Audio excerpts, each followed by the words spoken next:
Welcome to the Point of Difference Rugby League podcast. I'm your host, Dave, and today we're going back in the day with one of the British legends. He won a Challenge Cup with St Helens. He's been over to the NRL. He played with the Melbourne Storm. He's played with 5 different clubs in his career. Not only that, he's an actor. He's got a book coming out next year. He's written a rugby league comic. This guy's done it all. It's the one and only Keith Mason. How are you, man? That's quite an intro, mate. Yeah, I'm all right, Dave. It's great to finally catch up with you. Mate, you try remembering all that off the top of your head. It's quite good, is that? You'd actually make a good actor. Got to learn lines.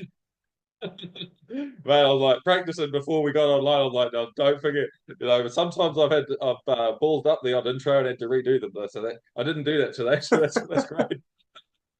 It's all good, mate. But anyway, what have you been up to, man? As I said, you're an actor. Post footy, you've been writing books and comics. What's the main thing you're doing these days with your acting, and how's it all going? Obviously, I got into the acting probably the last season. I played for Castleford Tigers Rugby League.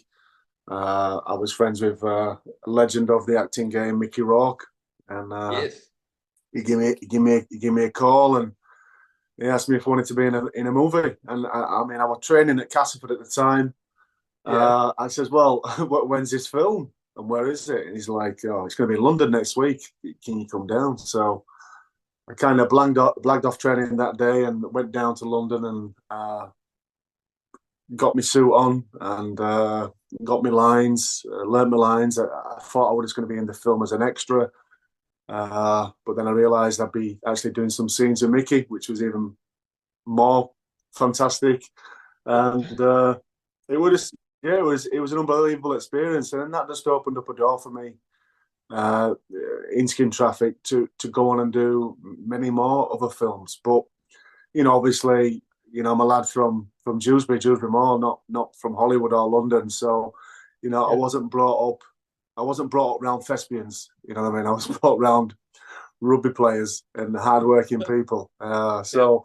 I think it was just kind of an accident, a nice accident, really, to get into films. But thankfully, Mickey gave me that opportunity, and it has been a long road. It has been a long road, and I've been doing a lot of other stuff in between. So Yeah. Far out. So that also led you to making your own and producing your own films. Is that correct? And what was the name of that? And yeah. was it The Punished? That's the one that you produced? So The Punished, I worked with a young director from Halifax, and we came up with an idea to play a detective, an alcoholic detective, and that's what Jack is. Okay.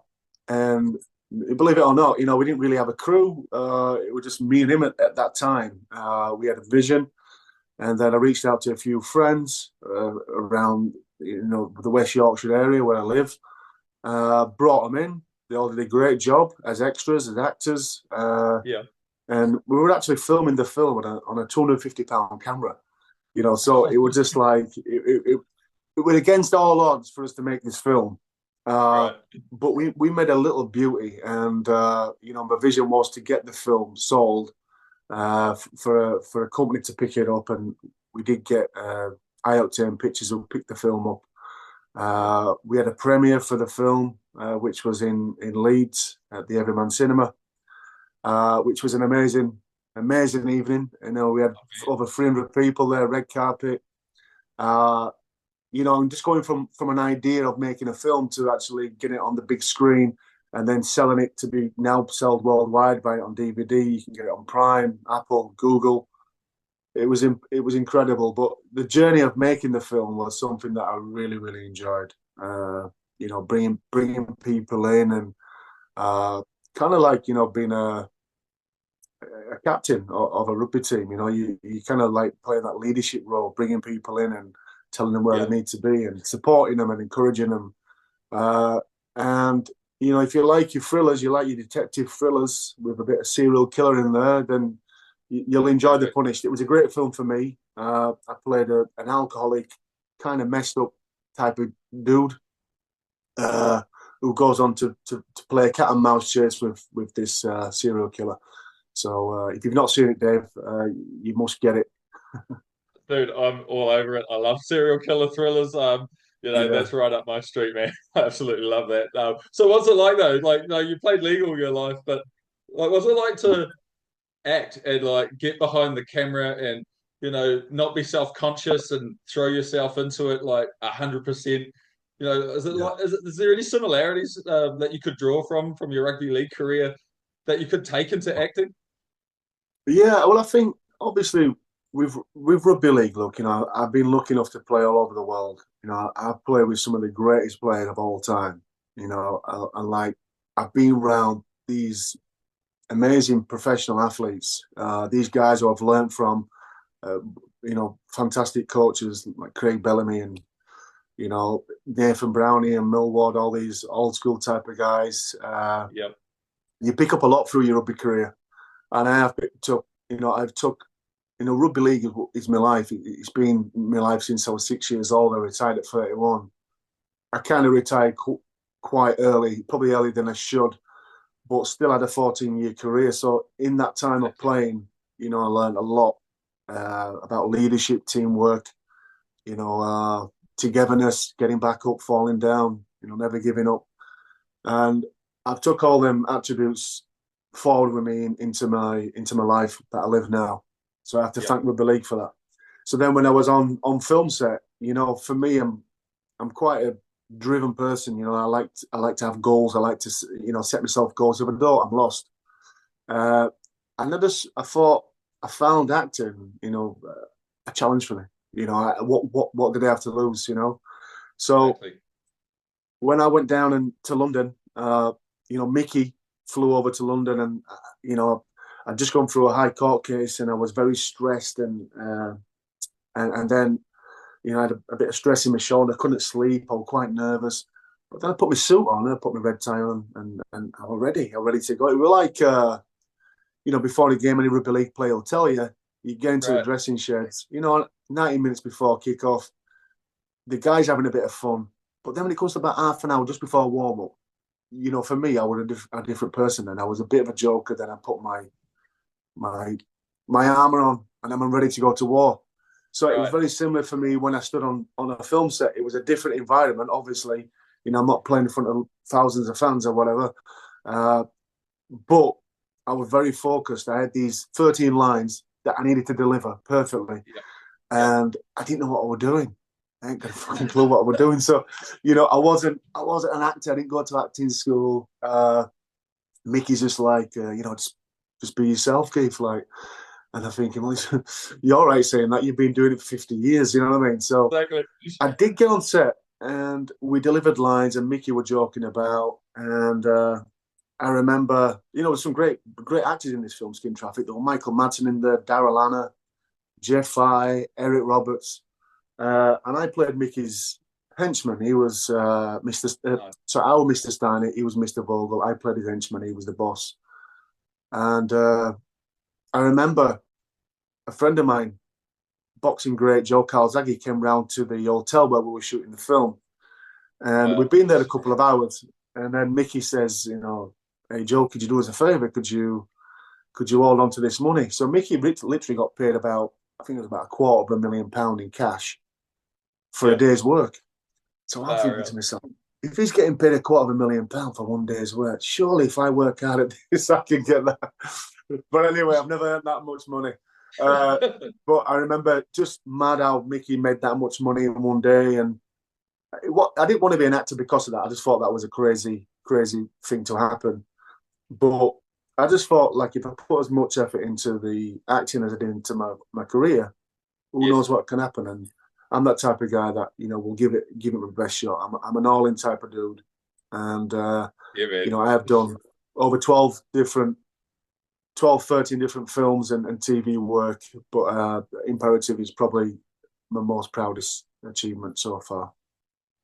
That's amazing, man. Like, I love that you're just 100% all in or not at all. I'm one of those people as well. People often ask me, how the hell have you work full time, but then you do a podcast on the side? I've actually written a few books in my time as Yeah, well, and I run marathons. that's I great. don't stop, man. But if I don't have something to do outside of just going to work, I'll lose my mind. So I Yeah, totally understand that you need a goal. You need to push yourself. I'm just one of those people as well. So I love that. Yeah, yeah, Like when I so I've looked at your career and I've read a lot, in researching for this. And mate, some of the stuff you've done and been through, and the training you put yourself through is it's actually yeah. phenomenal. Like I'm really like wow, like blown away with some of the stuff you've done. It's incredible.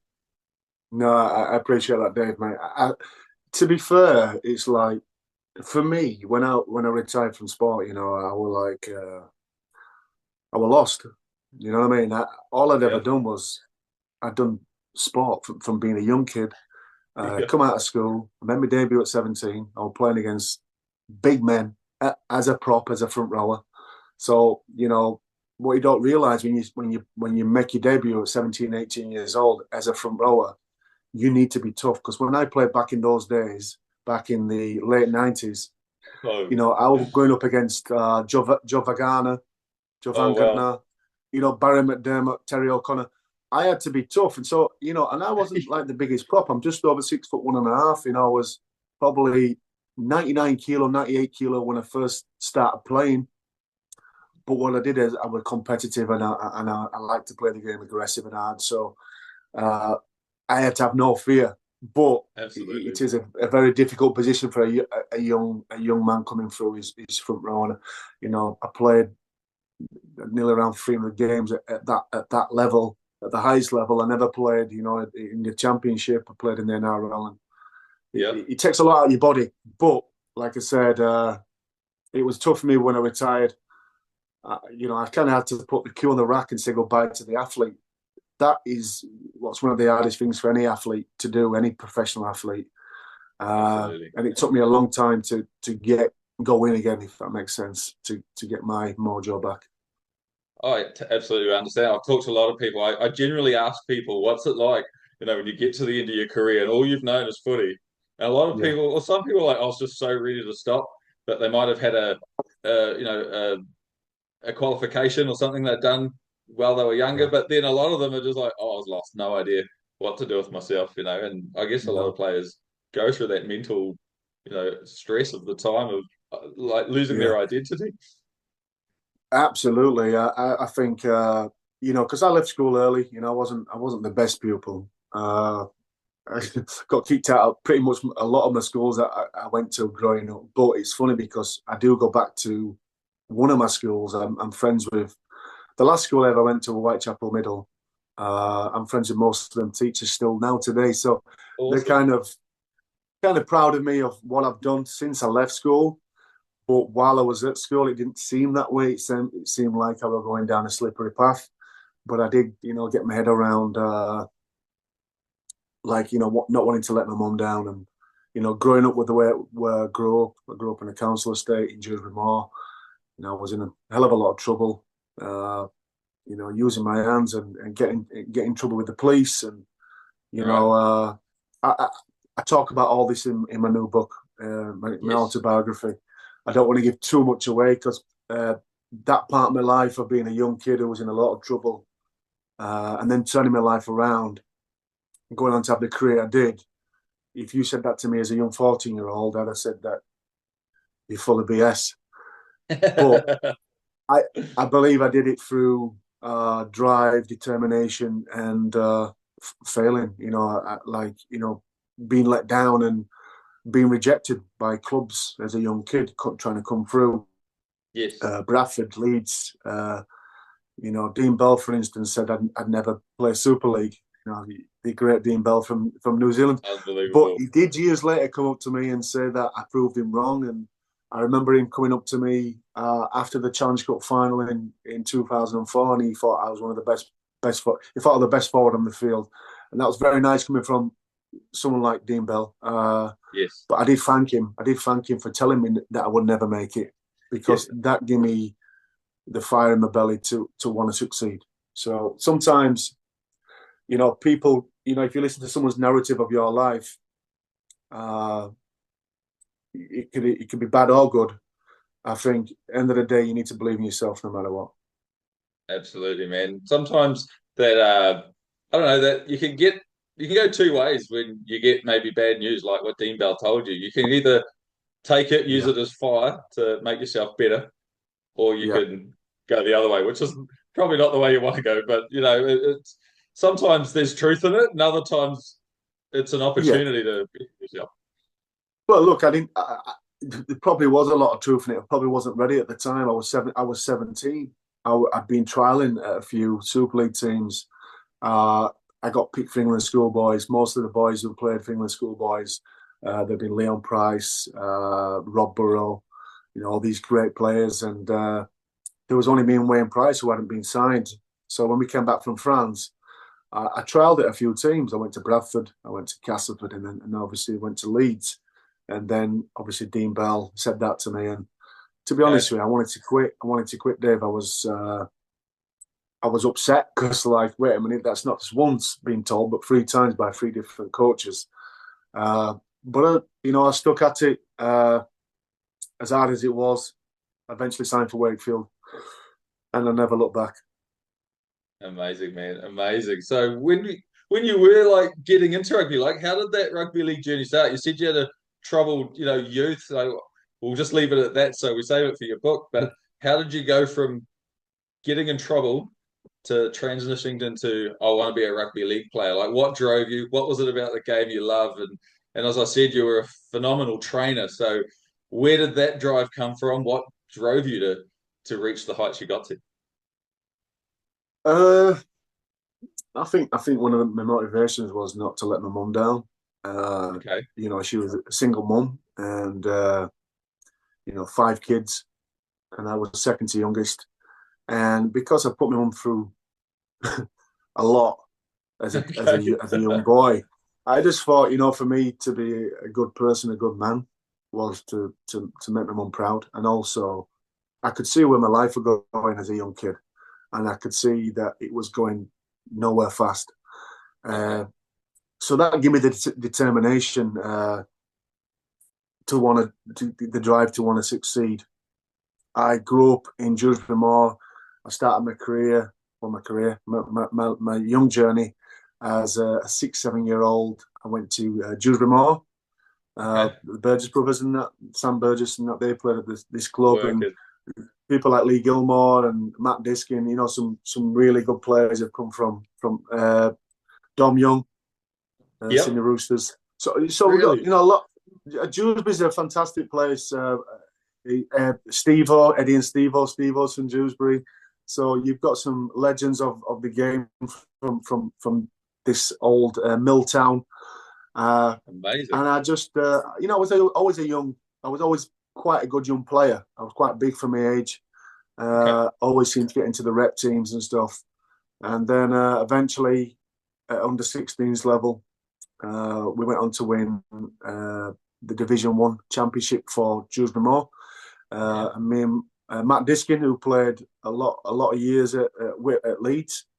Me and Disco went on to play for Yorkshire, play for England, and then obviously went on to have careers at respectable clubs. You were at Leeds, I was at Saints, Huddersfield, Melbourne, and then eventually at Castleford.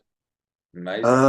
So I just wanted to not live that life anymore as a kid messing about, and I think I always prided myself on my fitness and to be as fit and as strong as possible, because in rugby league you do need to be big and strong and fit to be able to compete at the highest level. And I just for instance, I used to go on Christmas Day as a 15, 16-year-old. I go into the cemetery and do sprints for 2 hours. And Unreal. the reason why I did that is because I just pretty much knew that nobody else would be doing it. So it kind of gave me that edge, that mental edge. Yep. So at an early age, I had this, mentality, psychology that, if I do things that other people aren't doing, it's going to give me that edge later on down the line. So, well, it did work eventually. It did work eventually. As you Yeah, said, yeah.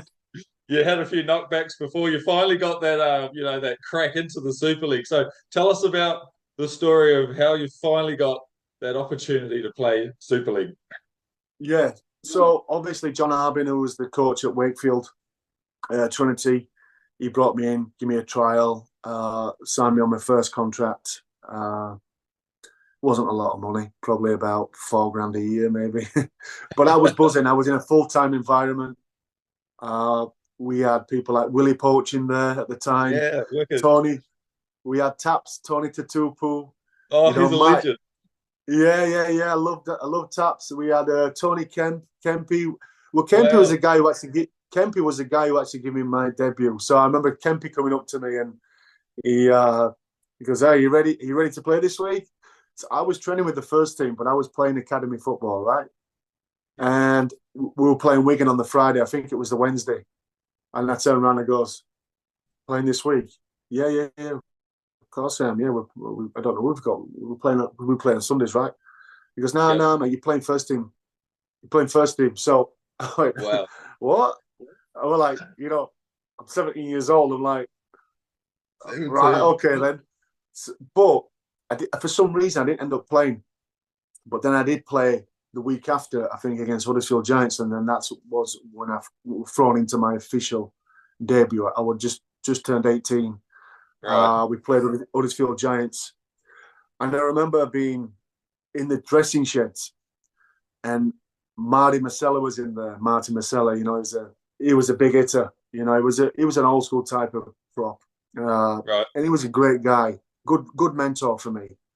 And I had plenty of mentors, front row mentors over my career, and a lot of them were Aussies.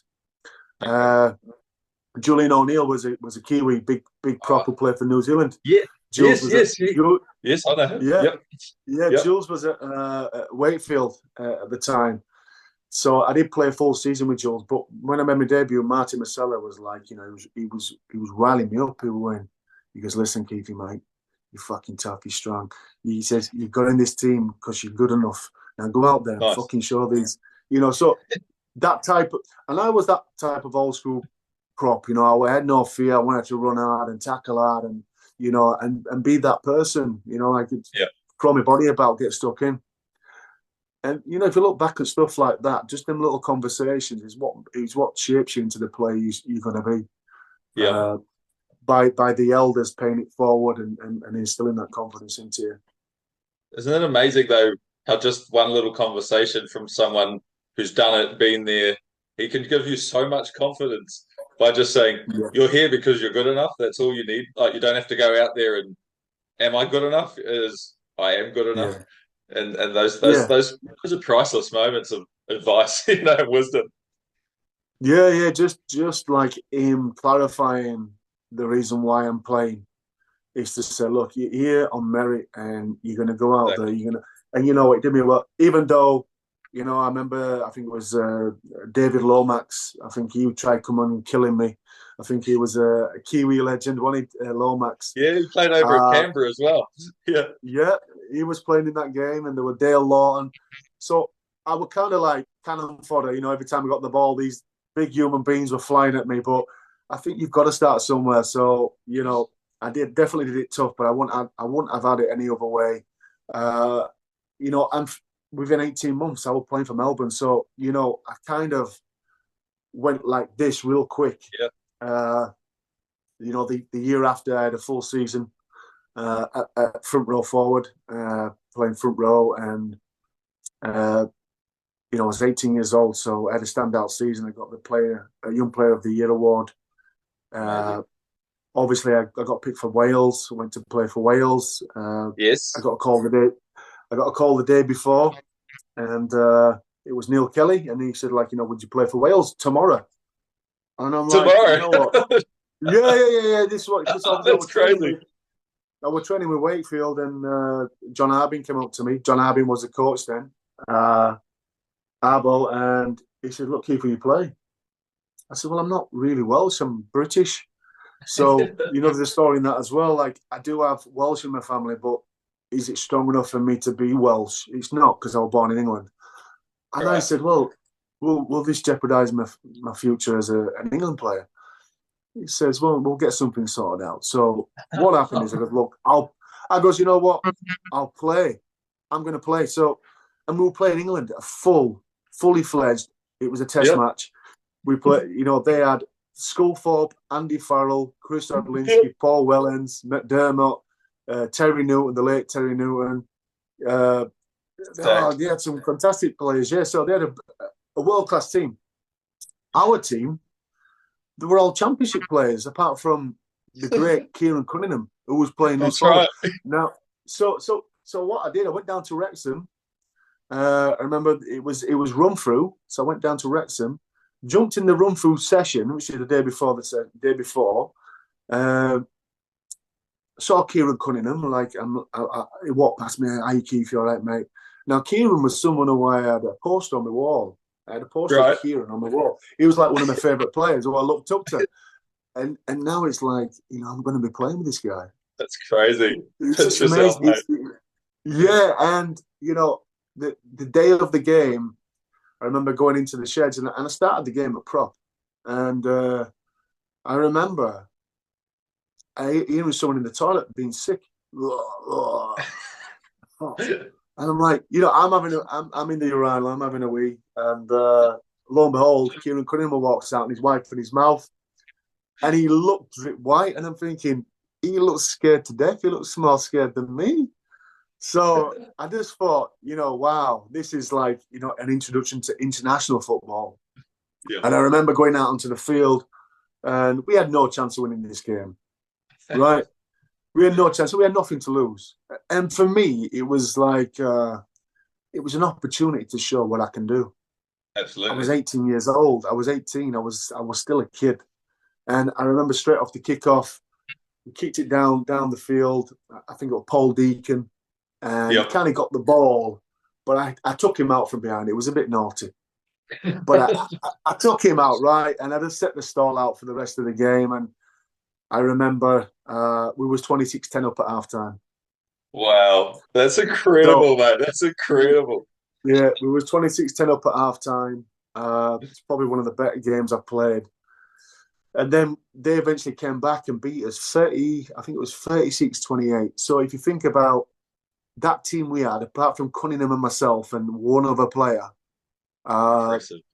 they was all internationals. We was mostly championship players, and they just edged that win. But that actual game got me to go to Australia. I remember John Rebo, Chris Jones have been looking at young English forwards who they wanted to recruit, and luckily enough, I was one of them. Okay. After the Welsh game, I remember Willie Poaching coming up to me. Maybe it would have been about 2 weeks later, and he said, "Hey, Keefe." He goes, "Yeah." I goes, he goes, "Listen, mate, the Storm want to sign you, mate." Wow. I mean, he's not an Aussie, but I just sounded like an Aussie. But he says this, the Storm want to sign you, and I'm like, the Storm? He goes, "Yeah, mate, the Melbourne Storm." And I thought he was joking. And I thought, well, why would the Melbourne Storm want to sign me? So he said, "Listen, they want to sign you, mate. They watched the scouts have been watching you. They watched you playing the Wales game, and they're definitely interested in signing you." So everything kind of sped up really quick, and Leeds Rhinos came back in then after a couple of years of Dean Bell telling me I'd never make it, and then officially offered me a 4-year deal. But Gary Everington said to me, "We'll offer you a 4-year deal, Keith, first team deal, but we don't want you to speak to Melbourne." Okay. And I was thinking, Leeds Rhinos, one of the biggest teams in the country, win trophies, and then Australia. That's all I ever watched. And I watched Australian Rugby League. That's I watched State of Origin. I love watching the NRL, and to be honest with you, Dave, a goal was to play in the NRL. Okay. And I thought, well, if I turn down this Melbourne opportunity and go to Leeds, will ever get another chance to go to Australia? So, that's where the Melbourne Storm came in, and we did the deal. And it's probably the best move I ever made was to travel to Australia. Really? And for a 19-year-old kid, to go over there and play with some of the greatest players of all time, and just the experience, and that was fantastic. And I did it when it was kind of unheard of back then, because there was only Adrian Morley over there. That's right. And obviously it took Mozza probably maybe 2 years to get going, 18 to 2 years to get going. So I think when I came in and signed for Melbourne was the grand final winners. So I came in a year later. And yeah, it was a fantastic experience going to Melbourne. I bet, man. And like I said earlier, you're a phenomenal trainer. you're quite happy with putting yourself through absolute torture to get the best out of yourself. What better opportunity is there to go to Melbourne Storm, where they have built their culture as a side on supreme fitness, and that's how they've always done it, especially when Craig Bellamy came in, obviously the lead coach. But so what was it like for you? You fly over to Melbourne, you're this young English boy, you got to fit in with all the Aussies, there's a sprinkling of Kiwis in the side.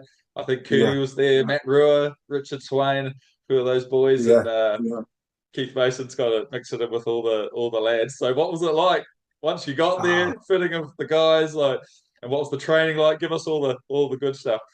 Oh, well, so like obviously when I got off the plane and that, there was like paparazzi there and stuff, and there was all these people with cameras and wanting to interview me, and I just thought it was a massive culture shock because remember, I'm coming from Wakefield. We just survived going down. We beat Salford in the last game of the season. We stayed up.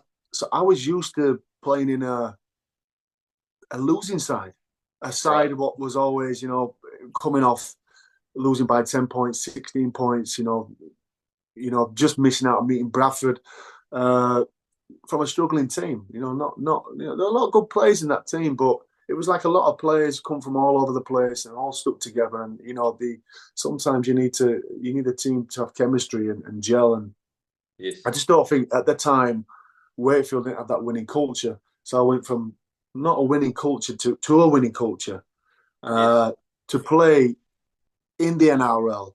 And obviously, when I first arrived, I saw how professional everybody were and how healthy people were eating. I mean, at that time, I just used to eat pasta sauce. Like I didn't know what I was eating. There were no protein in my diet.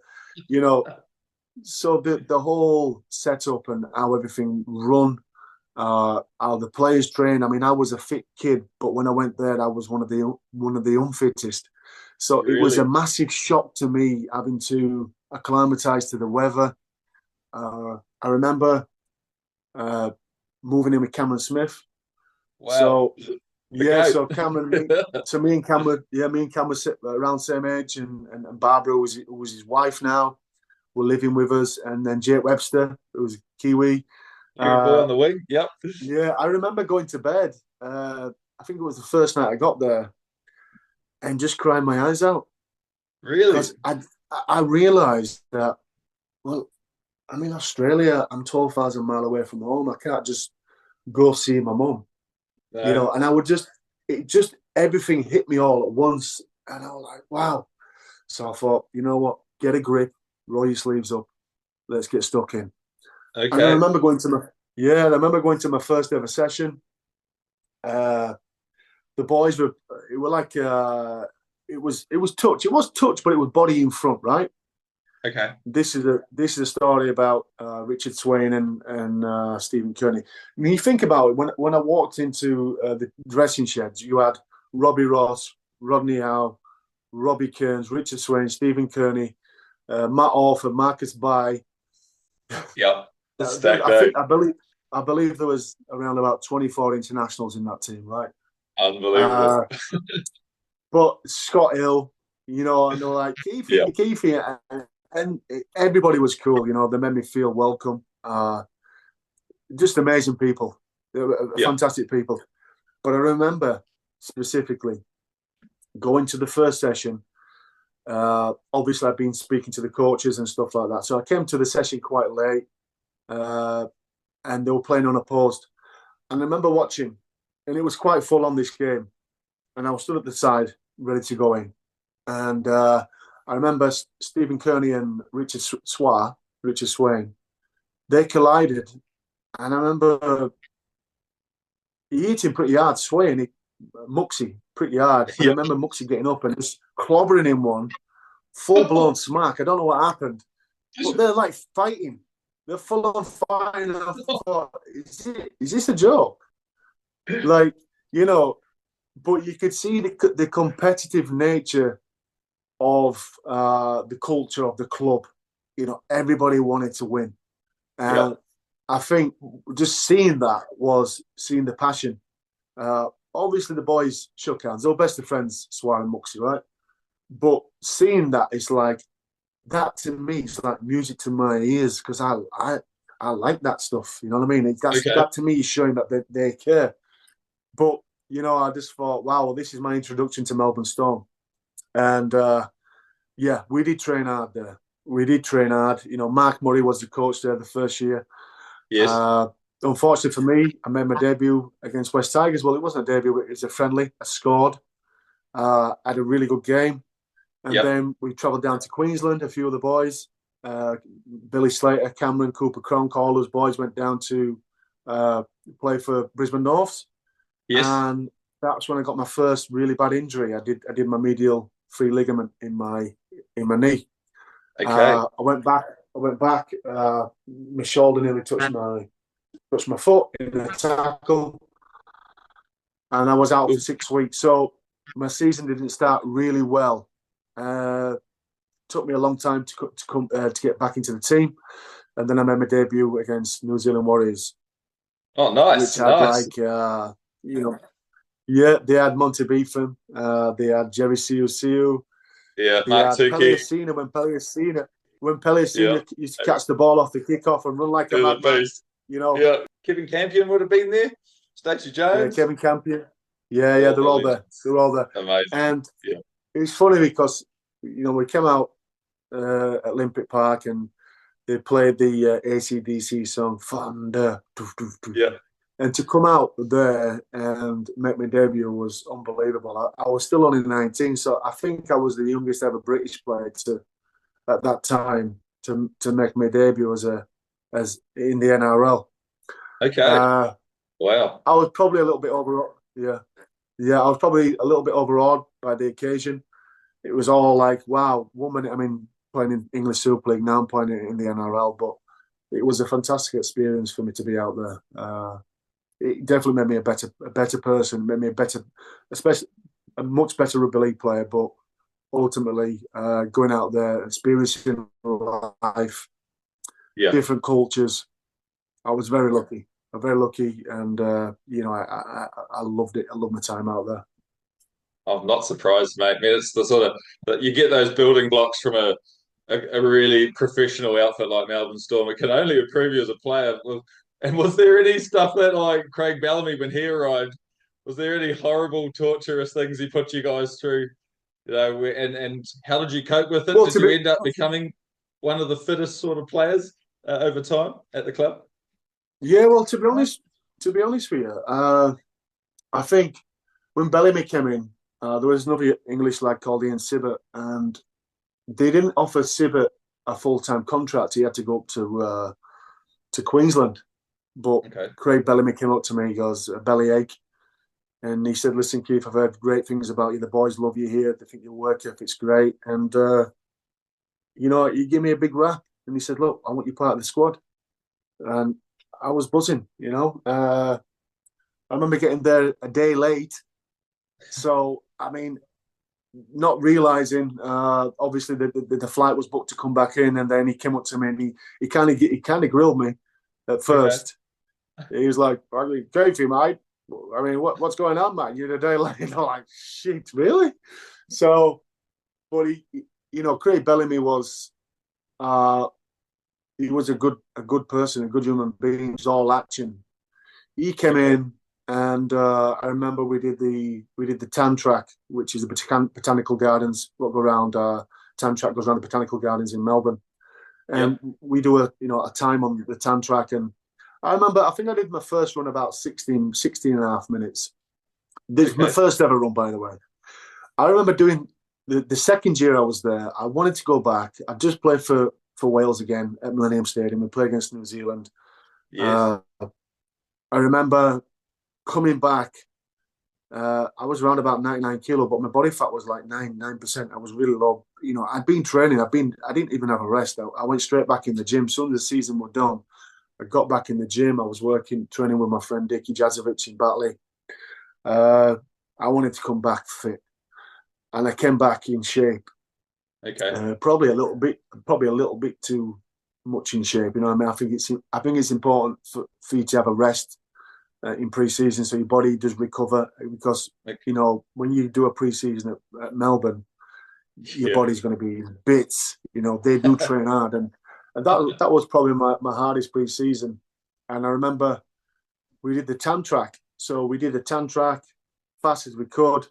Did it about 15 minutes, something like that. But I remember the first one we did, I kind of like 3/4 sprinted it all the way around, right? And I was right up there with like Billy Slater and stuff like that, you know, the whippersnappers, Nice. Robbie Ross and Matt Geyer. And I remember Craig Bellamy saying to us straight after we finished, right, guys, we're going again in 5 minutes. Oh, God. We did another one straight after. But yeah, he Oh, got us in top shape. I remember we used to do a heavyweight session in the morning. We do a massive leg session. Then we go out onto the field straight after the paddock. There was all the forwards together. We had Muxie, Dallas Johnson who were coming through then. yes. You know, we had all these. We had a good pack. We had a strong pack with Robbie Kearns and all these boys, Scott Hill and Matt Ruhr. So we go Yes. out and we put the bodysuits on, and we literally just fucking hammer each other for 45 minutes. You know, just after a massive weight session, go outside and smash each other to bits. I mean, there's no holds barred. We had the full bodysuits on, thank God. But I mean, I enjoyed that. But after about half an hour of you smashing each other, you kind of thinking, you know what, I don't want to do this anymore. I want to have a rest. So we went from doing the defence, smashing each other, to then having his dinner. And then in the afternoon, we travelled to Studley Park. And remember, it was 35 degrees, 36, 37, 38. You know, in Australia, they train in the summer. Oh, So we travelled to Studley Park, and we had to do 8K runs, but we do them 2Ks at a time, as fast as you can. So you do right. 2Ks, 5 minute rest, 2Ks, 5 minute rest, 2Ks, and this is like his third session of the day. So you do the defense, you do the weights, and then you go into the 8K runs. And Wow. I remember doing them runs was ridiculously tough. And I forced my way into the top group, which had Billy Slater, Robbie Ross, and Matt Geyer. So I was running at Very the backs cool. at that time, And you're a and I was a prop. front rower. Big Yeah. prop, yeah. Amazing. Amazing. I mean, Rodney Howe was in there as well, but Rodney Howe was a fit dude for a prop. Yeah. You know, and you know, looking at like Robbie Kearns and Kearnsy and Howie was like mentors to me. You know, I Yes. learned a lot from them guys, and they were incredibly tough. There wasn't the biggest of props; they were similar size to me, but they was tough. They was hard, you know, Yes. and they did their job. But that pre-season was a tough one. It was a really tough one, and I think Craig Bellamy, he brought in this work ethic ethos. Like, you know, sometimes I remember a guy, Antonio Kofusi, Oh, mate, I big remember prop. him. Yeah, yeah. But I Look, remember running through Studley Park, and I remember Antonio on the floor with his legs up on a branch, breathing, sucking him in. He was out. He was knackered. But bellyache used to hide behind trees, right? So you'd see guys who slow down, start walking, and bellyache and step back and go, fucking get running, mate. Like, this guy's nuts. But yeah, I mean, it was fantastic that second year. The only downside of that time, that second year I had there was Dean Lance was the assistant coach, and he seemed to have a problem with me. I think he okay. had a problem with English people, to be honest with you. And you know, he'd come up to me and say, you know, funny, snarly comments, and I just thought, this guy's a bit weird. Like, you know, what's he on about? I'm a young kid. You know, I'm 20 years old then. I was 20 years Yeah. old. And I remember he was kind of having a go at me for whatever reason. And I remember doing Malcolm's, and he every time I would put my chest on the floor, he was, get your chest on the floor, get your chest on the floor. My chest was on the floor, right? And I Right. thought, you know, this guy was pissing me off, right? Right. And I remember he must have said something, and I just flipped out in training. And I just walked straight over to him and goes, you say anything like that again, I'll knock you fucking clean out. And I remember saying it to him clearly, right? Yeah. And I realised, goes, wow, he's the coach. I've just threatened to knock him out, right? So, Yeah. but Not no one good. said, no one said anything. Craig Bellamy stood there. He didn't say, oh, but I think Bellyache saw the fact that he was getting on my case, right? Right. And I was angry. And for whatever reason, he had a bee in his bonnet. I don't know what was up with Dean Lance, but I do know that Bellyache and Robbie Kearns told him to back off. And that's only really the negative aspect of being in Australia was maybe Dean Lance, who was supposed to be my coach, supposed to encourage me, was I know he had a bad reputation in England. He got sacked for I think it was a racist comment towards Paul Sterling. But I don't think he got on with the English boys. So I don't know whether it was an English thing or what. But apart from that, everything else was really good. I had some fantastic memories over there. Like I said, living with Cam. Yeah. Then a little bit later with Semi Tajalala. Oh yes. If the boys didn't get picked in the first team, we'd fly up to Queensland and play in the Queensland Cup, which is again a really intense competition. It's some fantastic still quality. Yeah, and like we go up to Melbourne and we up to Brisbane. We stay in a hotel up there and we order as much food as we could. And there was. I mean, if you look at that team I played in at Brisbane North, you had Billy Slater at fullback, you had Roddy Tahu, you had Inglis in the centres, you had Semi Tajalala on the wing, you had Cooper Cronk, halfbacks. As pack was myself, Mitchell Sargent, Cameron Smith, Ryan Hoffman, Mick Russo, Dallas Johnson. That's crazy. That isn't a. They all went on to be on internationals. It's crazy. We all went to play international. But yeah, it was a great time, and I remember when I came back and did sign for St Helens. The Aussie boys came over, and then when the Aussie boys came over, I get in touch with like when Melbourne played in the Welcome Challenge. He'd get me tickets, and then when the Aussie boys came over, I'd get in contact with Cam Smith, and Cam would get me some tickets and stuff. So yeah, amazing. It is like a family in Melbourne because it's not up north in Sydney. You're down south, you're away from all your families and stuff. And I think that's what builds the community with Melbourne. I think that's why they've been so successful. But what Bellyache does, he brings in good players and makes them great. Right. He's incredible, eh? He's turned so many players, like even in recent times, he takes a guy that's doing okay or on the fringe at another club, brings them in at probably a really cut price bargain, and turns them into an elite player. It's just what he does. Yeah. He's unbelievable. Yeah, I would say he's like he will absolutely get the absolute best out of a player, and that's what makes him a great coach. But he's a good coach. He's a good man, good person. He's one of the best I've played under, and it was definitely good for me. And there's no, I'm not surprised that he's still going strong after 20 years. But I think it was a masterstroke by Melbourne by bringing Bellyache to the club, because I believe he's been probably one of the most successful coaches in the NRL for the last 20 years. Absolutely. And he always says he's going to retire, but he never does. He's still going every year. Goes again. Right, this is the point where you went back to the UK. You signed with St Helens. I mean, you went from, playing in a club that's fighting for, premiership status every year to coming to Melbourne and then signing with one of the top dogs. Like, how good is that? So how did the St Helens signing come about, and just how exciting was that opportunity? Well, at the time, there was some poaching going on about behind the scenes, which I didn't know about at Melbourne. There was an agent trying to get me back over to England. He was spouting my name off to the clubs over there, to Wakefield, I believe it was, my old club. And, Bellyache came up to me and just said, Keith, are you wanting to go back home, mate? And I remember I was playing against Newcastle that week. I says, no, what? He says, well, someone said that you want out of the club. I goes, what do you mean? He says, well, there's an agent back in England spouting your name off. And for whatever reason, this name popped up into my head, and it was Mick Robinson. Mick Robinson had some kind of agreement how to get me to Australia at the point. I think he was scouting on, doing some scouting. But what he was doing, he was trying to scout me to go back to England for him to make some money.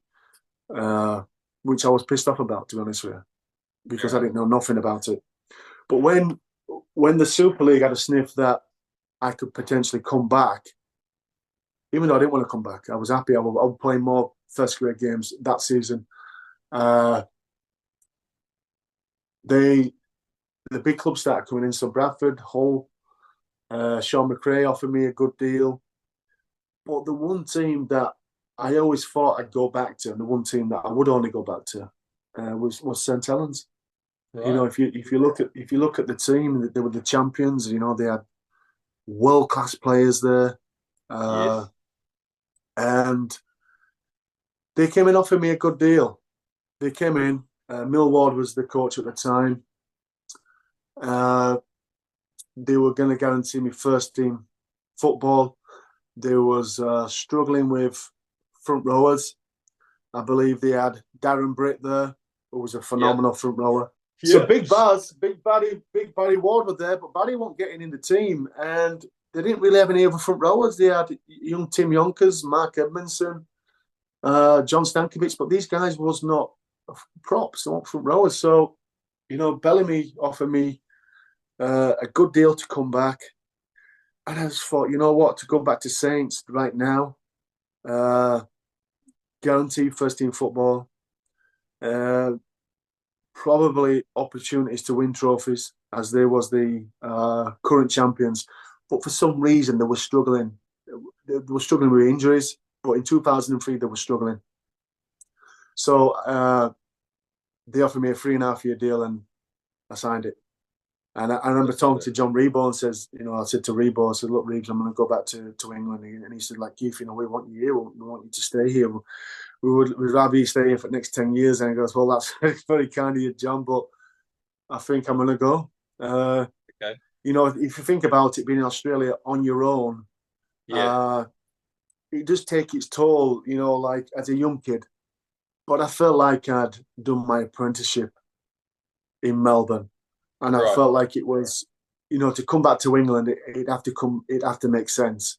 And I think to come back to the champions, it made sense. Absolutely. And I remember coming back, signing.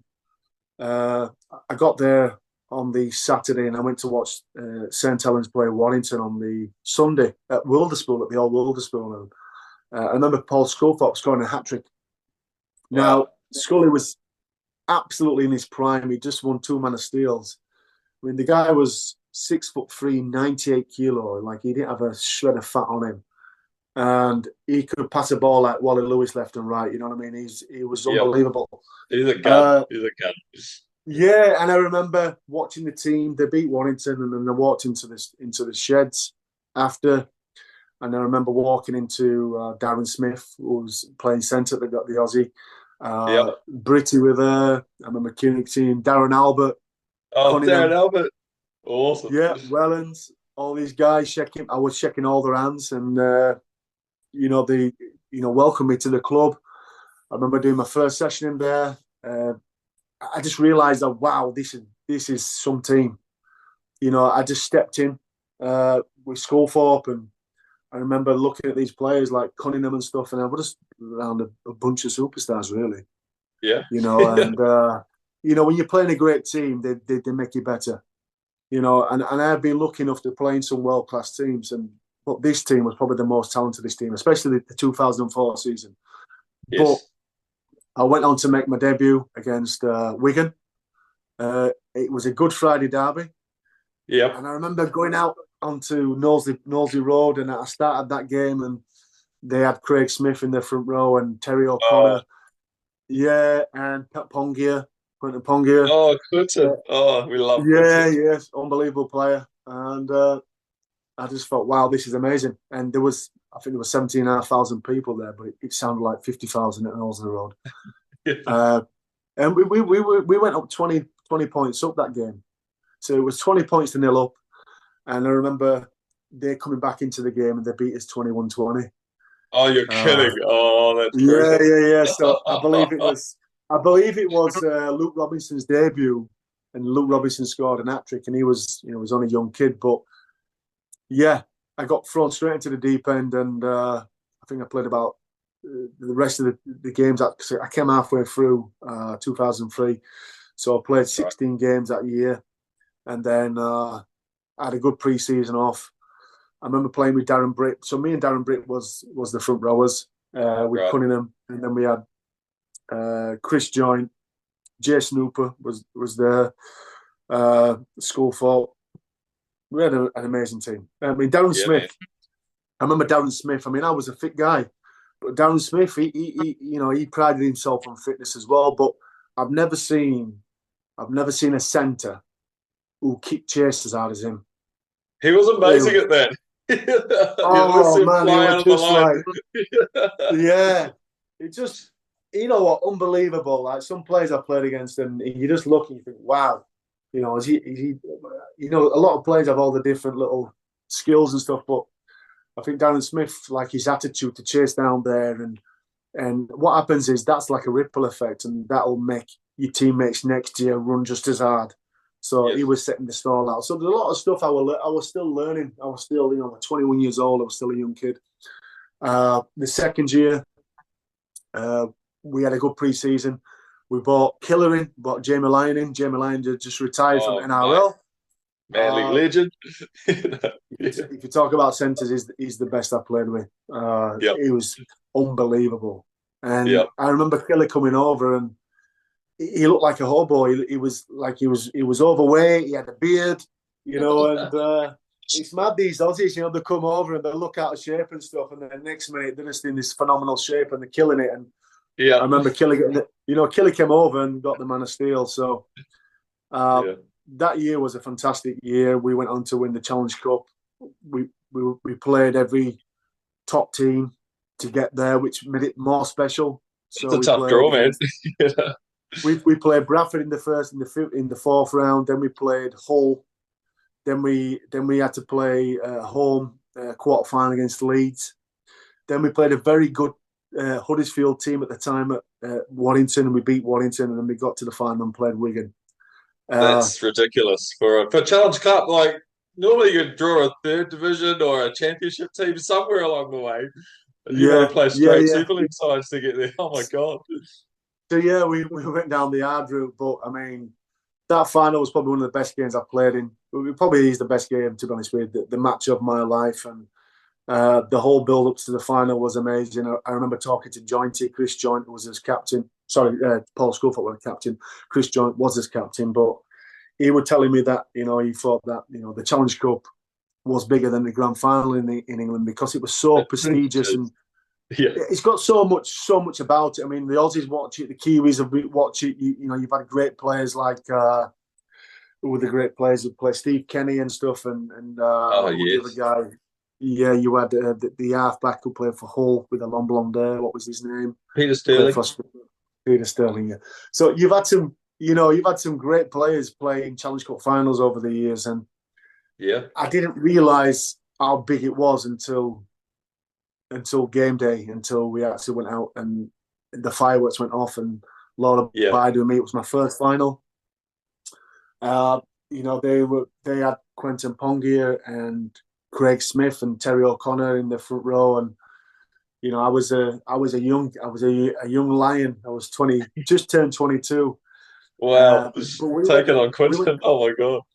Yeah, but you know what? I think, like, you know, he was a fair man, Quentin Pongia, my type of player.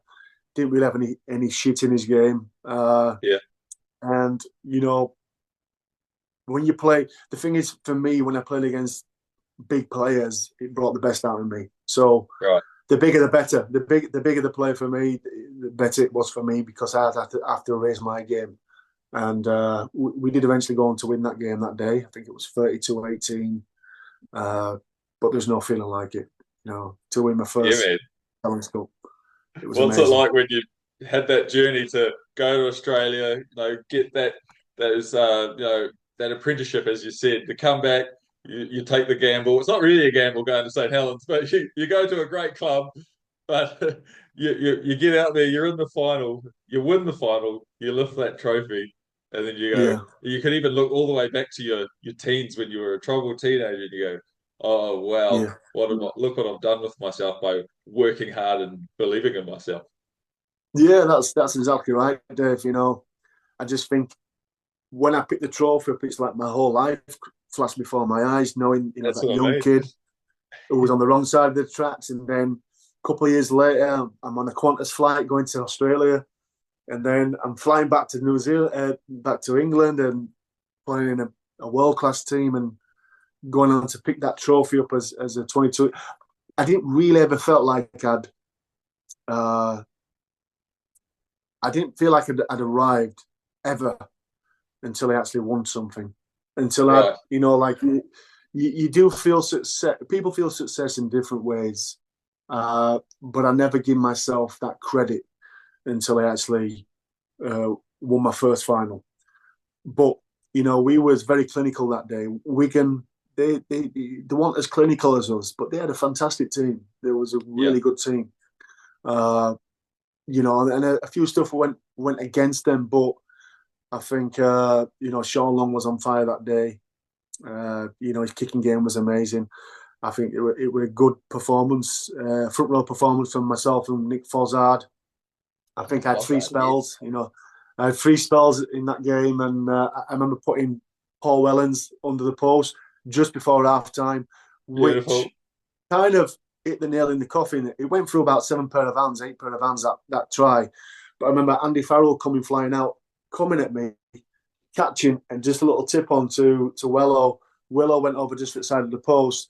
We went up 14-6, I think it was, and it Okay. gave us that nice little cushion to go into the second half. And then I just felt like I was in the flow in that game when I was playing. It felt like I was in a computer game. I can't explain it, but you don't hear the 75,000 fans. You're No. just like in the zone, and I think when you play at the highest level like that in a cup final where everything is on the line, you have to be at your absolute best, and you're not going to get another chance. Maybe you will, maybe you won't. But Yep. I think when you hear about players playing in finals and they kind of get overawed by the occasion, I didn't. I was I was I was ready. I was ready for it. I was ready to go to war, and I felt like I played my part.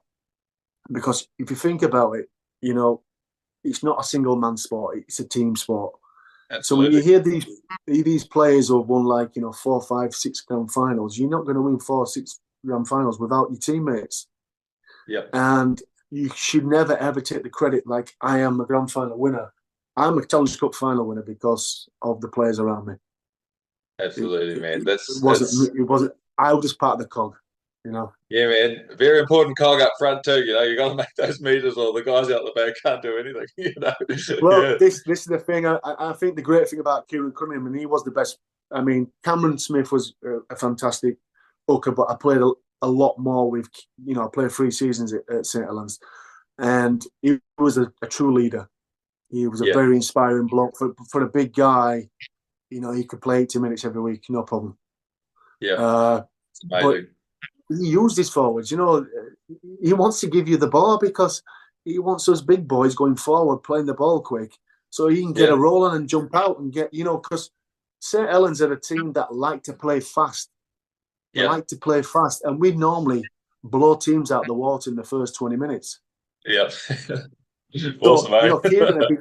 Kieran just be giving you the ball all day long, and I love that. So if I can Yeah. get 2 carries in a set, perfect. Happy. But yeah, I think making history with the club. Uh, and going back there, I received my heritage number a couple of years ago, and I spoke to the fans. And probably my favorite rugby league memories was at probably Melbourne and St Helens. That's so cool, man. Yeah, It's brilliant. I'm just reveling and listening to the memories of a Challenge Cup final. It's so cool. It's yeah. so cool. Oh, it's amazing, Oh, mate. mate, It is. it is. So you're on the move again in 2006. You're off to Castleford Tigers. I read it was on a loan deal. So how did this whole Yeah. loan deal work in Super League? And were you keen to go there, or how did it all come about? No, I think what happened is Daniel Anderson came in at the beginning of 2005 season. We eventually went on to win the League Leaders Shield that year. I got a septicemia in my leg. I got a cork in my leg, and Okay. I ended up getting an infection on my leg. So the physio was trying to rub the cork out of my leg, and for some reason I started to get ill, and my leg was really, really sore. So it didn't seem to be shifting the cork, right? So what happened is there'd been a bleed in my leg, a hematoma, and then that hematoma got infected. Wow. So All right. it was full of pus. Okay. So what happened is I went to Nuffield Hospital. They took me in. They checked me out. They pulled all this pus out of my leg, and it felt like the devil coming out of my body. I was green, so I didn't. Oh my I felt God. like I had like the worst virus. And he pulled all this out of my leg, and this was just at the start of the season, 2005 season, and I was very lucky because if that had a birth, I'd have died. Oh my That's God. what a lot of That's people don't crazy. know. So, 2005 season was a season when I was playing catch up. Okay. I think I played about 18 games that year, but Millwall got sacked, and I was never myself, like, fitness wise and stuff. Obviously, it took a lot out of me with having that injury and being in hospital. Yeah. And so Daniel Anderson came in, and Daniel Anderson just said, "Look, Keith, we want to loan you out to Castleford." And I was kind of pissed off because, I just had Lucas, my son, Yeah. my lad now.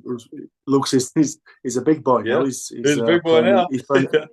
He's playing at Wigan. He's playing at Wigan first Yeah. team, which is fantastic on him. He's done a Amazing. great job. He's worked hard all his life to be a professional rugby player, but he's playing at one of the best teams in the world at the minute. So I'm very proud of Oh, him. cool. Uh, so I wasn't in Daniel Anderson's plans. I went to Castleford. Uh, uh, Terry Martin, who was the coach at Brisbane Norths, Okay. he came in as well. Ian Millward was the coach at the time. Millward wanted me over there. Obviously, being sacked by St Helens. Then they got rid of Millward, and Millward went to Wigan, I believe. And Matteson came in, and then I just didn't see eye to eye with Matteson for whatever known reason. I wasn't happy. I was travelling 4.5 hours a day to train in Oh, pre-season. really? Far So out. going from St Helens to Castleford every day, it's 2 hour drive, 2 hours back.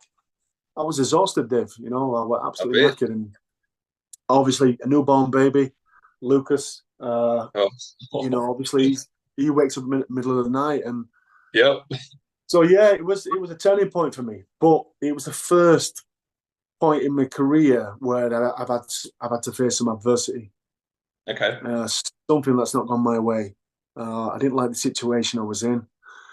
So what happened is Terry Matteson, we had a bit of a fallout, and he started making me run around the Pontefract race course, and I thought, well, if that's the case, then I'll do it as long as you're paying me my wages, Yep. which was it pissed me off doing Yep. that, and so I didn't know what my career was. At the time I was talking to my girlfriend, and I felt like I just didn't want to play anymore. Okay. Going from the 2005, Yeah. winning the Challenge Cup, then 2005, obviously winning the league leaders and getting back in the team, and then going from Saints to Castleford. It was not against Castleford, but at the time, Castleford was kind of holding the league up, and Right. doing all that travelling was something that tired me out, and then not getting on with the coach. So I Yep. did have a lifeline. I remember Wigan coming in. Ian Millward took me over to Wigan. Okay. Uh, so everything was ready for me to sign for Wigan. They offered me a 2 year deal. Oh, I nice. remember, I were penciled in to play against Bradford Bulls on the Friday night. It was a Wednesday. And then for some no reason, St Helens came in. I think it was, I forgot the boss now at St Helens. He's been there for a long time. The CEO at St Helens, Eamon McManus, Okay. came in and blocked the deal because Really? I was still a St Helens player. Okay. So they blocked the deal. They said, "Look, you can sign anywhere apart from Wigan."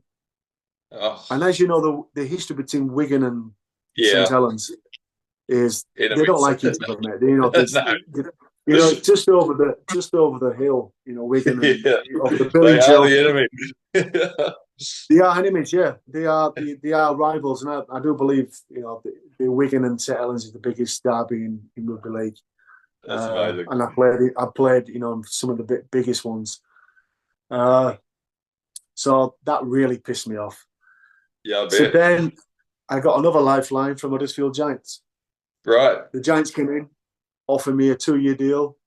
It were nowhere near as much as what I was on. But what else could I do? And obviously Huddersfield was a little bit closer to St Helens, where I lived at the time, Okay. than Castleford were. So I signed at Huddersfield, and the rest was history. I went on Yeah. to play for 2 more finals with Huddersfield, and I won the Player of the Year in '09 when Nathan Brown were there. I won the Man of Steel Award, the Directors Award in '09.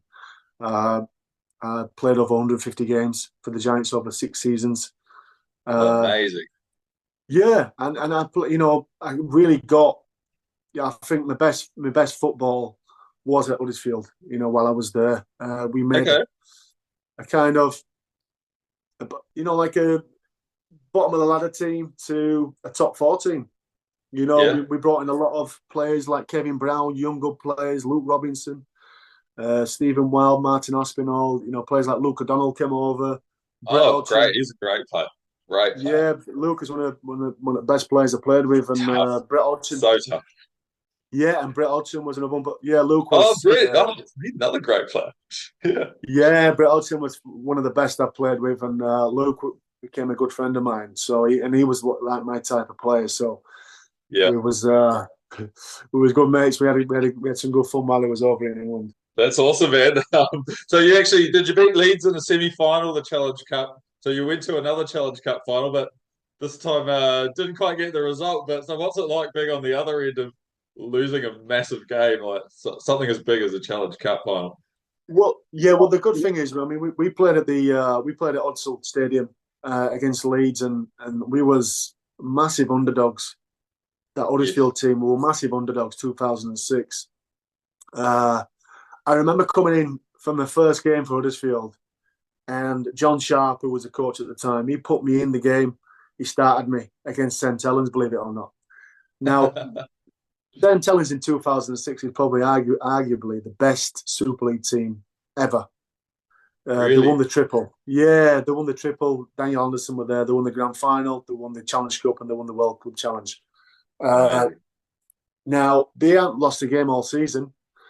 And I remember John Sharp said to me, "Look, Keith, I'm going to put you out there for the first 15 minutes. Just go out there and rip in. Yeah. Smash whoever you can smash. Run the ball as hard as you can. I'm going to give you 15 minutes. I'm going to bring you off." And I think Okay. the first 15 minutes, I was like a headless chicken. I was running around trying to smash everybody. Like obviously being an ex-Saints player, I wanted to win. Yeah. Let's If it go. was Schofield or Paul Anderson or Nathan Careless, they're getting it. So I went out there and I give my absolute everything that first 15 minutes, and believe it or not, we won the game. It's So amazing. we went on Good to win the game. job. It was Good Saints' job. first loss of the season. It was Saints' first loss of the season, and obviously it was a lot more sweeter for me because being an ex-Saints player, Yep. beating them for Huddersfield. So yeah, I think obviously Saints went on to win the grand final, but that was a fantastic Saints team. What was it like, that feeling though, losing that grand final? Because Oh you've had the high of winning, and then you've got to yeah. deal with the pain of losing. Like, what do you go through in that moment when you just like you gave everything, Well, but it wasn't enough? yeah, we played Saints, and Saints was like they were unbelievable that year, and they had quality all across the park. They had Jamie Line in the centres, and they had an awesome pack. Gilmore, Schofield, Careless, Paul Anderson, Cunningham. Yep. Yeah, it's bittersweet, when you lose in a final. And I lost in 2 finals, by the way. Yes. But I always feel like I thought, well, I've lost one, but I know the feeling of winning one as well. And to win one is a whole lot better feeling than losing one.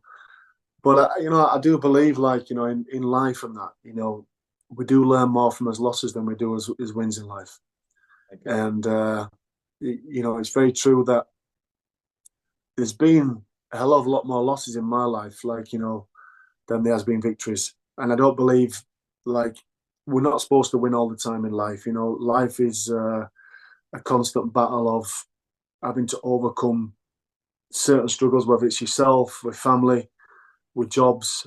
There's always something that comes up that you need to be prepared for. And Okay. that's the reason why I like to stay in shape and stay disciplined, like yourself. You run the marathons and stuff, because what it does, it fortitudes your mind to Agreed. deal with life.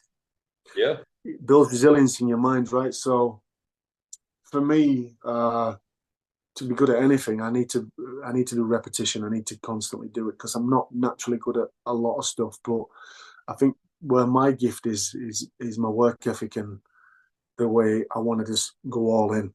And Yeah. I'm not scared of failure because Exactly. failure is a part of life. And I feel like for me, you know, I like to think I'll always be a work in progress. There's never going to be a place where I get to and think I'm happy. Okay. Uh, Maybe give myself a pat on the back, every now and then. But life is a constant, and I think if you're true to your values and your work ethic, and you don't cut corners, and you're a good person, but also, you know, for me, discipline is non-negotiable. That's for me the reason why I've done anything in my life is through hard work and discipline. Yes. I feel like it opens up doors. Without any of that, and my faith in God and stuff like that, none of it is achievable. It's attainable. So Okay. through everything, through my life, through sport, I wanted to win every fitness drill. I wanted to compete at everything. And if I wasn't that person, I don't think I'd achieved half as what I've achieved. So Yeah. I think the reason why I've gone to do things post rugby and stuff that is not ordinary for the ordinary person, especially for a rugby league player, is just for the drive to want to succeed, to want to better myself. Uh, Yeah, man. if that makes sense. Yeah, totally. And also, I think it's that willingness to say yes to opportunities when you're petrified. Like for example, Yeah, I got offered a job 2 years ago to move from the North Island to the South Island. Now, I wanted to move to the South Island to head to Christchurch desperately, but yeah, the the logistics and all the crazy things you have to overcome to make it happen, and all the nerves yeah, of changing a club for you or changing job sites for me or yeah, yeah, finding a house to live and all of the stuff that goes with it. But I had 7 days to find somewhere. It was an yeah, yeah, opportunity that I had to take within 1 week. And if I didn't, the opportunity would go. But it was like, let's do it. Let's just roll with the punches and see how it goes. And yeah, now I'm in Christchurch living my best life. And I'm doing a podcast with Keith Mason because my life changed when I came to Christchurch and met the rugby league community and met footy players, and I'm like, I'm going to start a league podcast. Let's do it, and it's been unbelievable. So all because I yeah, took one decision in my life, the ripple effect has been. Now we're chatting here, the most recent time of my life. It's amazing when you're willing to step out of your comfort zone, and you just yeah. never know what's going to happen. You know what? It's funny you say that because I'm fair play to you, Dave, mate. That's fantastic. It just goes to show that you had an intention that you wanted to do something, even though you Yeah, were scared at the time. It's like you've got to take that step. It's like entering there's an old saying, you enter the cave, and that's where the magic is. The cave that you don't want to enter is the cave that you should yeah, enter, because that's where the magic happens. That's where something is going to happen in your life, but it's like cause and effect in it. That's what it is. And I think for me, like, just waking up every day, I'm very grateful. I get it's up and I get on my first thing I do, I get my hands and knees and I pray. And I nice. thank for my family. I pray for my mum, my dad, my partner, uh, and I pray for strength. And I pray, to be a good man, to be a fair man. And I wouldn't be the person I am without sport. I don't think. Sport learnt me a lot of good lessons. I mean, I can speak about all the good things and bad things what's happened through my career, but I believe, rugby league is in my blood.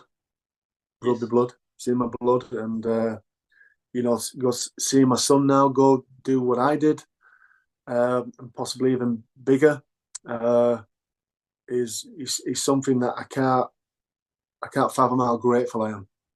Okay. Yeah.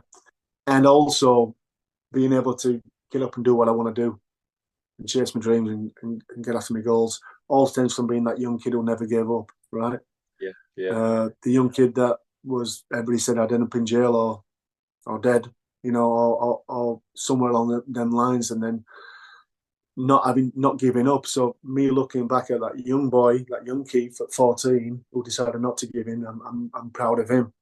So going back to your ripple effect is like, sometimes you just got to step out your comfort zone. And I that's why I like jumping in cold showers and stuff, because I absolutely fucking hate them, but they're good for you, right? So Yeah. you do the cold shower in the morning, you get in there for a minute or so. That's the hardest thing you've done for the day. And it's doing the hard things and doing them every single day, which will build you a better life. The discipline will deliver a happier life, believe it or not. So, and that's what you're doing, Dave. Mate, you actually inspired me the other day on my run, because you pop up on my Instagram feed a bit, and my Facebook, and I always see your words of messages to people, words of wisdom. And I was out on my Yeah, run. It's summer here at the moment. It is hot, like it's hot for us, and we get plenty of wind in Christchurch from the coast. And yeah, I did a fast 5K.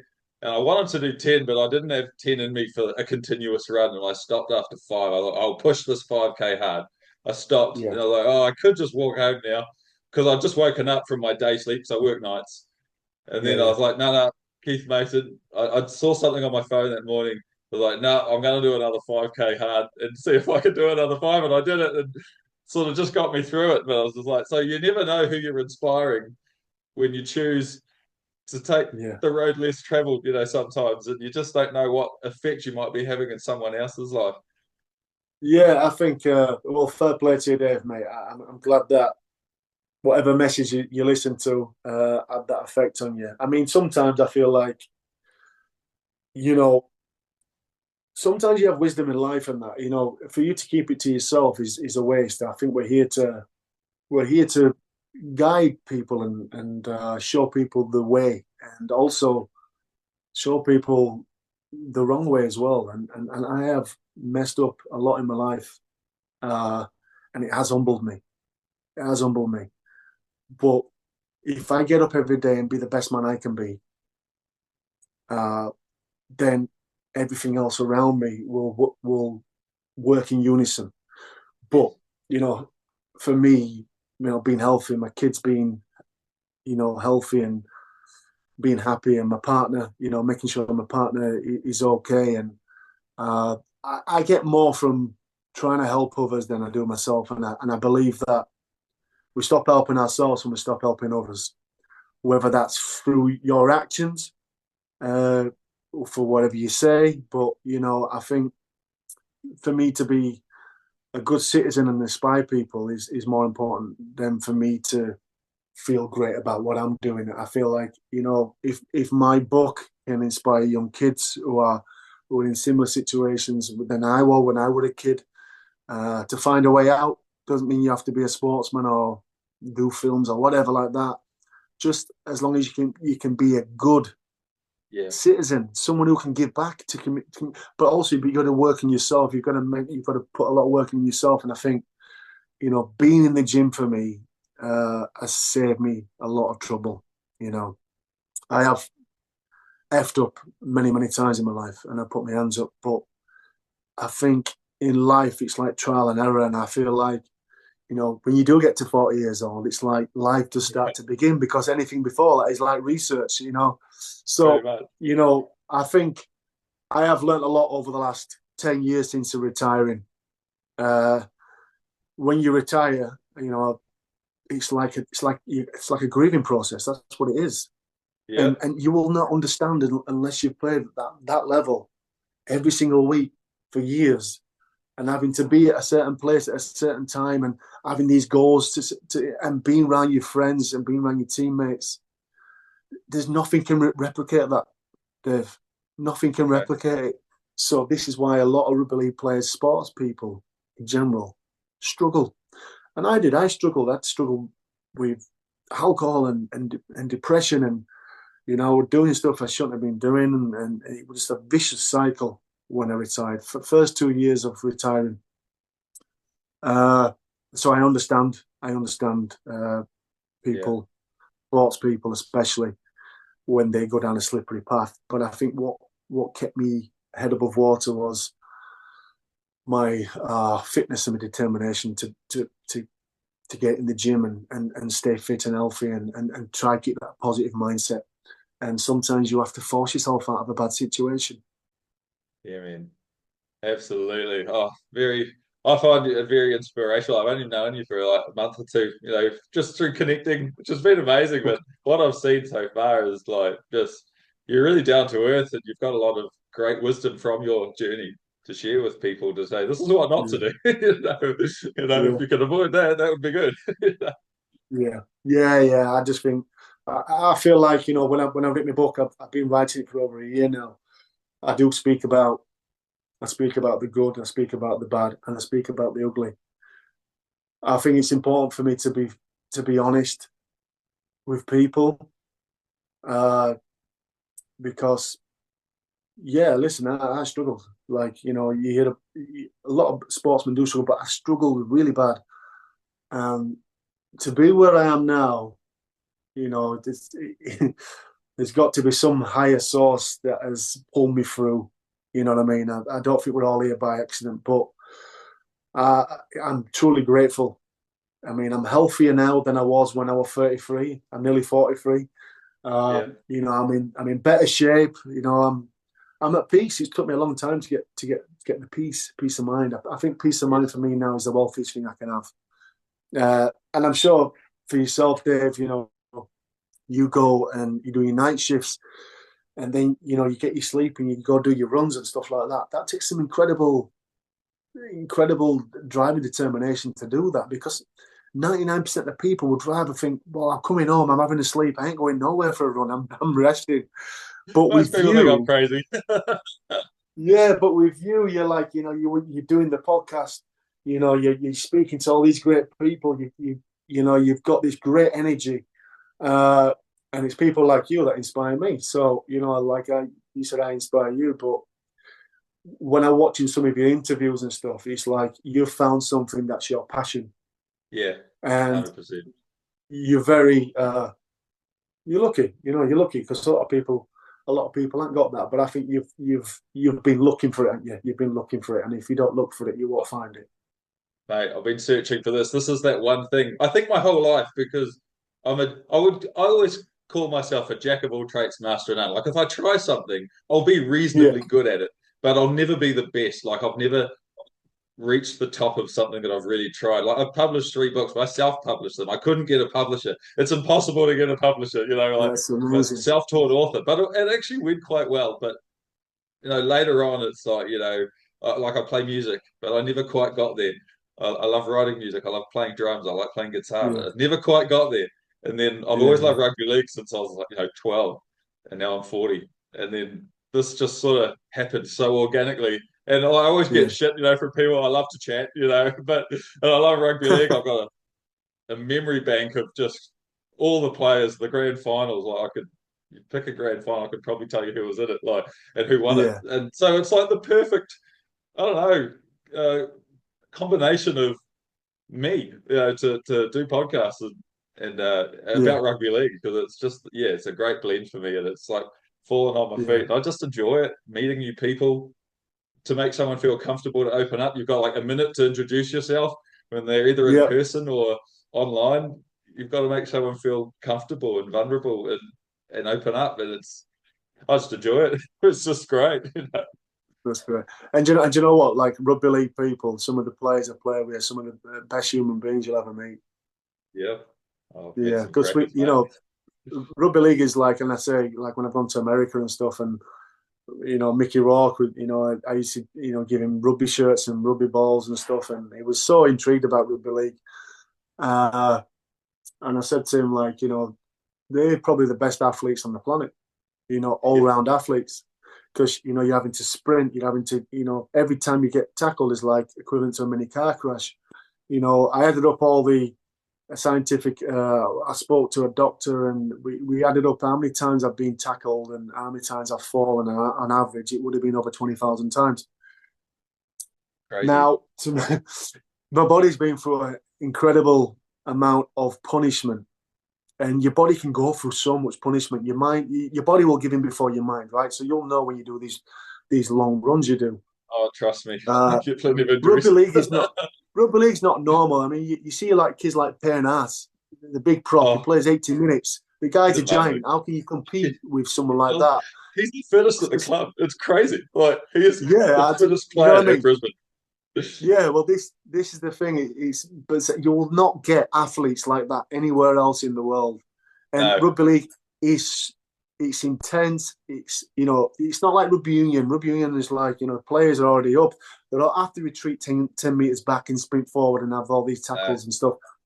So and I like to think I was a competitive player, and I put wore my heart on my sleeve, played above my weight, and played at the highest level and played with some of the greatest players of all time. And being part of these winning teams is something that you can't take away from anybody. But just the memories, it's the memories that count. It's not the trophies and stuff like that, because you can't take them away. It's the memories and the people who you shared it with, and the people who came to the finals even speak about, I remember that game in 2009, Keith, and 2004 final, and how loud it was, and it were amazing. And you share that experience to other people. And that's one of the greatest things about being a professional sportsman, is that it's not just you're sharing it with the fans. The fans are watching it, and it's a collective, you know what I mean? And I feel like I'm excited for my son, because, if he keeps doing what he's doing, he's got a big future ahead of him. But, I'd like to be there to watch him on the sidelines as a dad. So it'll be good. That's beautiful, man. I reckon that's an awesome time to ask you, a few fun questions to finish off, because, I've had plenty of your time now, so I won't hold you up for too much longer. But I always ask my guests, like, so what's the clubs you support as a fan? Do you follow a Super League team and an NRL side? Yeah, so obviously I'll always support Melbourne. So, Melbourne, we're still all in the group chat together, all the boys. So we're all in there, Smithy and Kernsey and that. So we're all still friends 20 years later. So Melbourne will always be my number one NRL team. Back in England, obviously, I do see what Saints are doing. I obviously watch my old clubs, see how they're going, Huddersfield old clubs and stuff. But I think my affinity is with St Helens. But to be honest with you, I do support Wigan now, because my son plays for Wigan. So, I thought I'd never said that in a million years. But Wigan Warriors is they are one of the best teams in the world. And wherever my son plays, I'll support him. So Wigan at the moment is the team that I follow. All right, I've got it on video. Keith Mason supports Wigan. Here we go. Support my son, yeah. It's going to go viral. No, I'm kidding. Right, man. 2 more questions. What's your favourite TV show or series or movie? Seeing as you're an actor, of all time. Favourite movies? Yeah, let's go with that. Okay, well, my favourite movie, I do like the Rocky films. Nice. I love Rocky 4. I think it's a great film. Awesome. I just like the fact that he's a nobody, and he has a shot, and he goes up against the number one fight in the world, and he's an underdog. That's a bit like my story, you know what I mean? It's like so Rocky's a very inspiring. I do like the Rocky films. I do like a good Arnold film. I like Predator. Get to the chopper, do it now, kill me. He's a legend. So there's I can't just pinpoint 1 or 2 films, but the Rockies are one that stand out for me. So I would always go for Rocky for inspiration. TV shows, me and my partner like to binge watch TV shows. So some good ones. Sopranos is a good one. Yes, yeah. Sopranos. is really good. James Gandolfini, what a legend. Brilliant cast. Yellowstone is another good one. Yes, Kevin that's popular. Costner. Yeah, at the minute I'm watching Nashville, which is surprisingly good. Okay. We're on the 6th season right now, so we're about 100 episodes in. So yeah, TV series. I think I used to like watching Tom Hardy years ago, a lot of his films.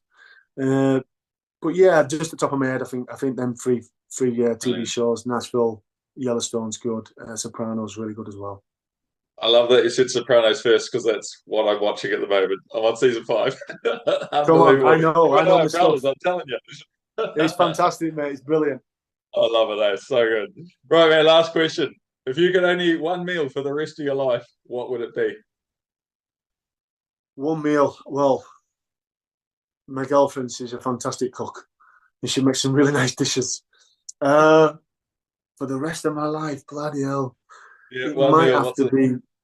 It might have to be like a seafood linguine, maybe. Ooh, delicious, A good delicious. pasta, yeah, seafood linguine, or I mean, eating Philly steaks every day would not be good for you, surely. Yeah, I think a good seafood pasta dish would probably be the meal I could eat every day, or maybe a spag bol. Beautiful, Yeah, beautiful. Loaded up with prawns for me. I'm obsessed with prawns at the moment. So, you know, yeah, you get them in there. yeah. Anything seafood, I'm into. Yeah. Brilliant, man. Oh, thank you so much for coming on the podcast, dude. It's been a real treat. Like, I feel like I've really gotten to know you a bit before the podcast, but even more so today. Yeah, Like, I knew we'd hit it off. It was fantastic, man. It's just been a pleasure to meet you and hear your story. yeah. You're a very inspirational guy, and I just appreciate your time, man.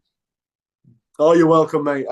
It's been a while since I've done anything like this, but I've enjoyed it, and I think we'll jump on again maybe next year again, and we'll have an update, see what's happening. Sounds good, man. If you're ever interested in doing a Keith Mason's dream team, put together a dream team on a particular subject, you get to choose your side, and you're in the side, put yourself somewhere, and Right. then build your squad. And we'll get you back on for something like that as well. That'd be heaps of fun. Well, listen, I have done a dream. I've done my favorite 18 players of all time, who I've played with in my book Against All Odds, which will come out early 2025.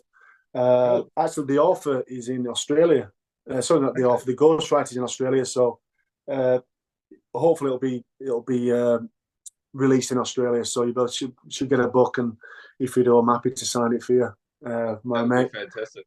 Absolutely. Yeah. I'll send you one of mine, mate, as well. That'd be cool. Please do. Yeah, I might send me a book. I'll send you my address. Send me a book. I do like to read James Patterson thrillers. So get one sent to me. Beautiful, man. Well, thank you everyone for watching and listening out there. This has been the amazing Keith Mason. Thanks for your time, man. I've been your host, Dave. We've been back in the day, and we'll see you next time for Kickoff. Full time.